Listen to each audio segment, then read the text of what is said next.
18 सितंबर 2020। बाबा के महावाक्य हैं, मीठे बच्चे, तुम विश्व में शांति स्थापन करने के निमित्त हो, इसलिए तुम्हें कभी अशांत नहीं होना चाहिए। प्रश्न है, बाप किन बच्चों को फरमान बरदार बच्चे कहते हैं? उत्तर है, बाप का जो मुख्य फरमान है कि बच्चे अमृत वेले यानी सवेरे उठकर बाप को याद करो, इस मुख्य फरमान को पालन करते हैं। सवेरे सवेरे स्नान आदि कर फ्रेश हो मुकर्रर टाइम पर याद की यात्रा में रहते हैं। बाबा उन्हें सपूत व फरमान बरदार कहते हैं। वही जाकर राजा बनेंगे। कपूत बच्चे तो झाड़ू लगाएंगे। ओम शांति। इसका अर्थ तो बच्चों को समझाया है। ओम अर्थात मैं आत्मा हूँ, ऐसे सब कहते हैं। जीवात्मा है जरूर, और सब आत्माओं का एक बाप है। शरीरों के बाप अलग अलग होते हैं, यह भी बच्चों की बुद्धि में है। हद के बाप से हद का और बेहद के बाप से बेहद का वर्षा मिलता है। अब इस समय मनुष्य चाहते हैं विश्व में शांति हो। अगर चित्रों पर समझाया जाए तो शांति के लिए कलयुग अंत सतयुग आदि के संगम पर ले आना चाहिए। यह है सतयुग, नई दुनिया। उनमें एक धर्म होता है तो पवित्रता, शांति, सुख है। उनको कहा ही जाता है हेवन।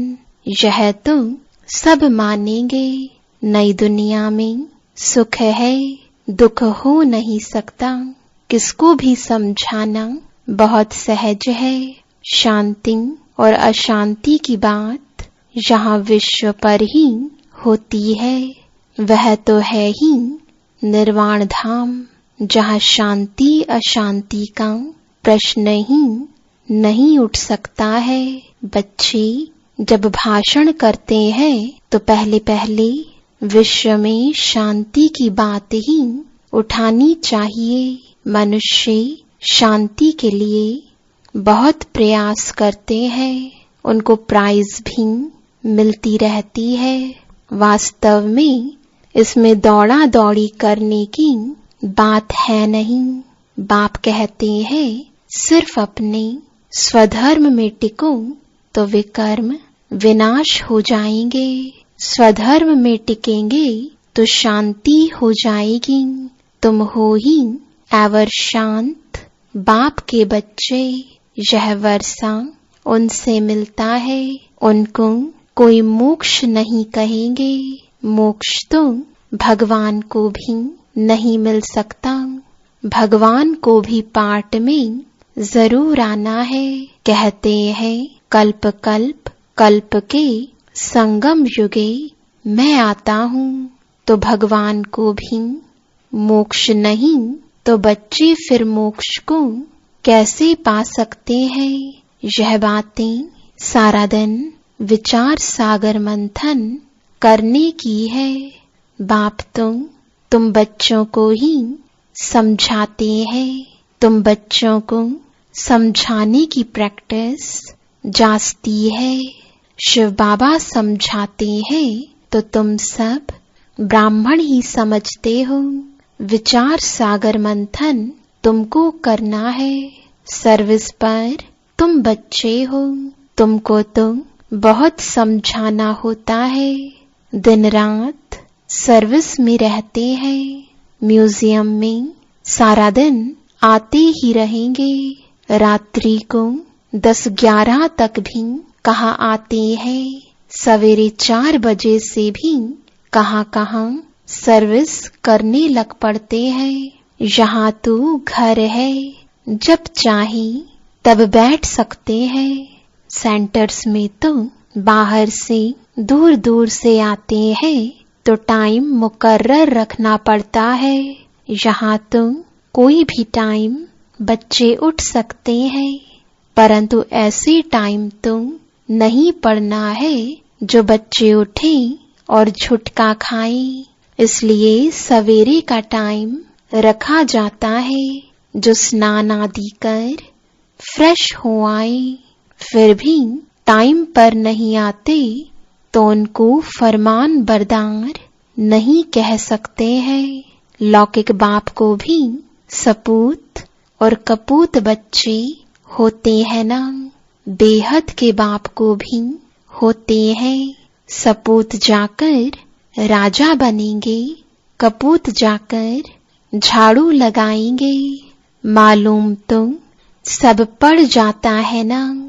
कृष्ण जन्माष्टमी पर भी समझाया है, कृष्ण का जन्म जब होता है तब तो स्वर्ग है, एक ही राज्य होता है, विश्व में शांति है। स्वर्ग में बहुत थोड़े मनुष्य होंगे, वह है ही नई दुनिया, वहाँ अशांति हो नहीं सकती। शांति तब है जब एक धर्म है, जो धर्म बाप स्थापन करते हैं। बाद में जब और धर्म आते हैं तो अशांति होती है, वहाँ है ही शांति। 16 कला संपूर्ण है ना। चंद्रमा भी जब संपूर्ण होता है तो कितना शोभता है, उनको फुल मून कहा जाता है। त्रेता में 3/4 कहेंगे, खंडित हो गया ना, 2 कला कम हो गई। संपूर्ण शांति सतयुग में होती है। 25% पुरानी सृष्टि होगी तो कुछ ना कुछ खिटखिट होगी। 2 कला कम होने से शोभा कम हो गई। स्वर्ग में बिल्कुल शांति, नरक में है बिल्कुल अशांति। यह समय है जब मनुष्य विश्व में शांति चाहते हैं।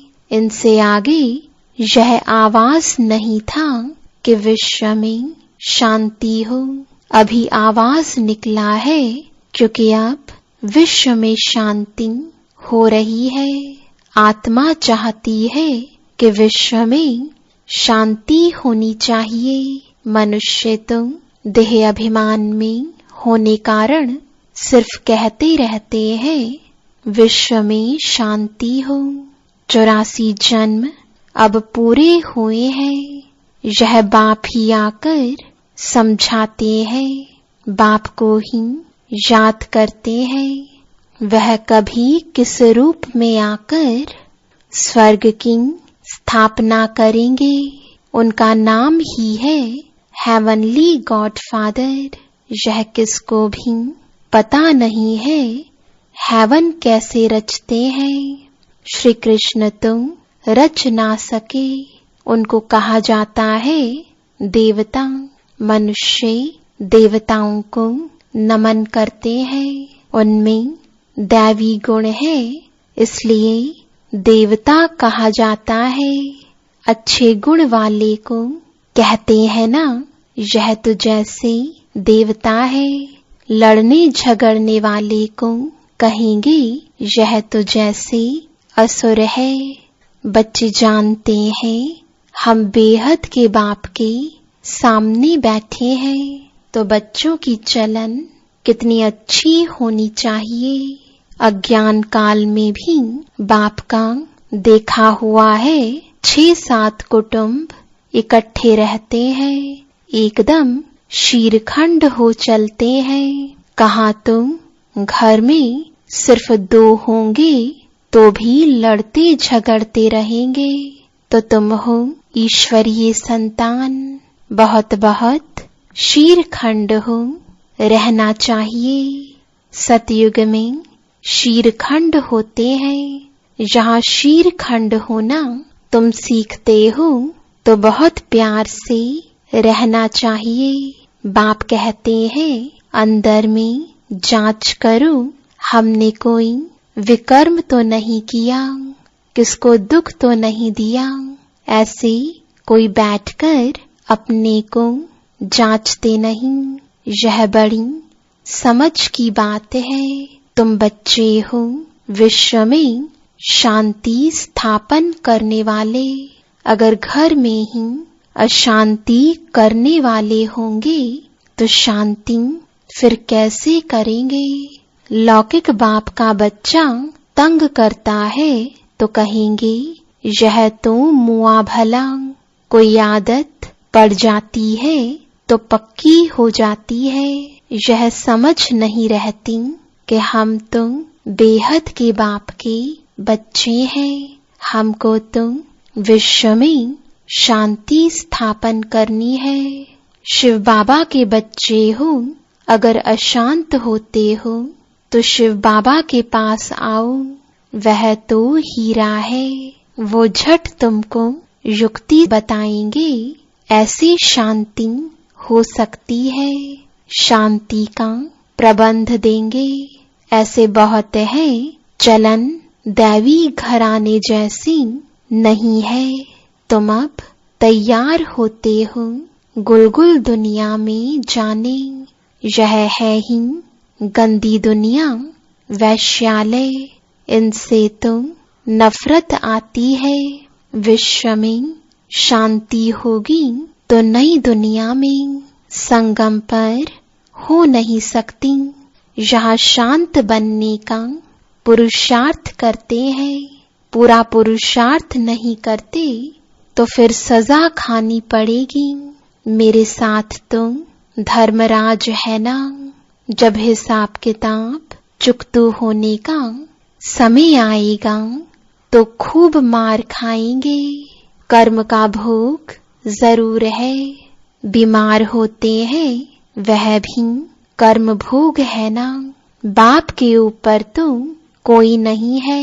समझाते हैं बच्चे गुलगुल बनो तो ऊंच पद पाएंगे, नहीं तो कोई फायदा नहीं। भगवान बाप जिसको आधा कल्प याद किया, उनसे वर्षा नहीं लिया तो बच्चे किस काम के। परंतु ड्रामा अनुसार यह भी होना है जरूर। तो समझाने की युक्तियां बहुत है। विश्व में शांति तो सतयुग में थी, जहां इन लक्ष्मी नारायण का राज्य था। लड़ाई भी जरूर लगेगी, क्योंकि अशांति है ना। कृष्ण फिर आएगा सतयुग में। कहते हैं कलयुग में देवताओं का परछाया नहीं पड़ सकता है। यह बातें तुम बच्चे ही अब सुन रहे हो। तुम जानते हो शिव बाबा हमको पढ़ाते हैं। धारणा करनी है, सारी आयु ही लग जाती है। कहते हैं ना सारी आयु समझाया है, फिर भी समझते नहीं है। बेहद का बाप कहते हैं पहले पहले मुख्य चीज तो समझाओ। ज्ञान अलग और भक्ति अलग चीज है।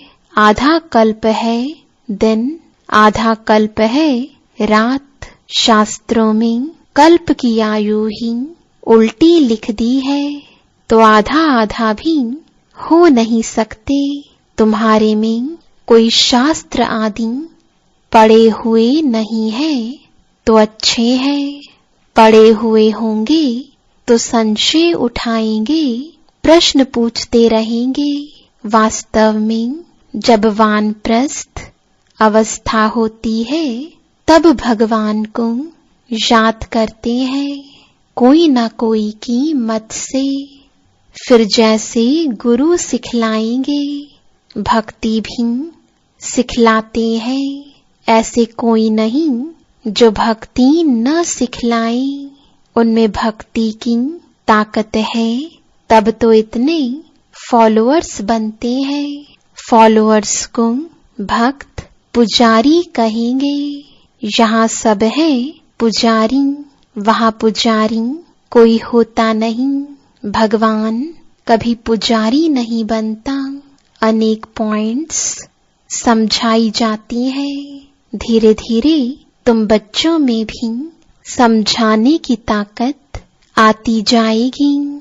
अभी तुम बतलाते हो कृष्ण आ रहा है, सतयुग में जरूर कृष्ण होगा, नहीं तो वर्ल्ड की हिस्ट्री ज्योग्राफी कैसे रिपीट होगी।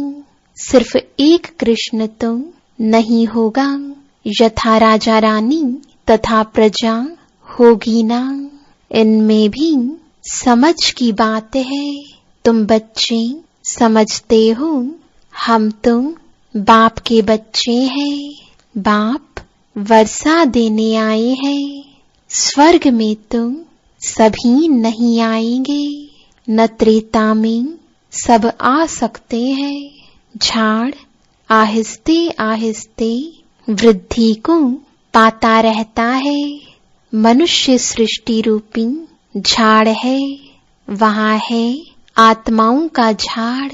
यहाँ ब्रह्मा द्वारा स्थापना, फिर शंकर द्वारा विनाश, फिर पालना। अक्षर भी यह कायदे से बोलने चाहिए। बच्चों की बुद्धि में यह नशा है, यह सृष्टि का चक्र कैसे चलना है, रचना कैसे होती है। अब नई छोटी रचना है ना, यह जैसे बाजोली है। पहले शूद्र है अनेक, फिर बाप आकर रचना रचते हैं ब्रह्मा द्वारा ब्राह्मणों की। ब्राह्मण हो जाते हैं चोटी चोटी और पैर आपस में मिलते हैं। पहले ब्राह्मण चाहिए। ब्राह्मणों का युग बहुत छोटा होता है। पीछे है देवताएं। यह वर्णों वाला चित्र भी काम का है। यह चित्र समझाने में बहुत इजी है। वैरायटी मनुष्यों का वैरायटी रूप है। समझाने में कितना मजा आता है। ब्राह्मण जब है तो सब धर्म है। शूद्रों से ब्राह्मण का सैपलिंग लगता है। मनुष्य तो झाड़ के सैपलिंग लगाते हैं। बाप भी सैपलिंग लगाते हैं जहाँ विश्व में शांति हो। अच्छा, मीठे मीठे सिकिलदे बच्चों प्रति माता पिता बाप दादा का याद प्यार और गुड मॉर्निंग। रूहानी बाप की रूहानी बच्चों को नमस्ते। रूहानी बच्चों की रूहानी बाप दादा को गुड मॉर्निंग और नमस्ते। धारणा के लिए मुख्य सार है। पहला, सदा स्मृति रखनी है कि हम हैं ईश्वरीय संतान। हमें शीरखंड होकर रहना है, किसी को भी दुख नहीं देना है। दूसरा, अंदर में अपनी जांच करनी है कि हमसे कोई विकर्म तो नहीं होता है। अशांत होने तथा अशांति फैलाने की आदत तो नहीं है। वरदान है एक बाप दूसरा न कोई। इस स्मृति से बंधन मुक्त योग युक्त भव। अब घर जाने का समय है, इसलिए बंधन मुक्त और योग युक्त बनो। बंधन मुक्त अर्थात लूज ड्रेस, टाइट नहीं। ऑर्डर मिला और सेकंड में गया। ऐसे बंधन मुक्त योग युक्त स्थिति का वरदान प्राप्त करने के लिए सदा यह वायदा स्मृति में रहे कि एक बाप दूसरा न कोई। क्योंकि घर जाने के लिए व सतयुगी राज्य में आने के लिए इस पुराने शरीर को छोड़ना पड़ेगा।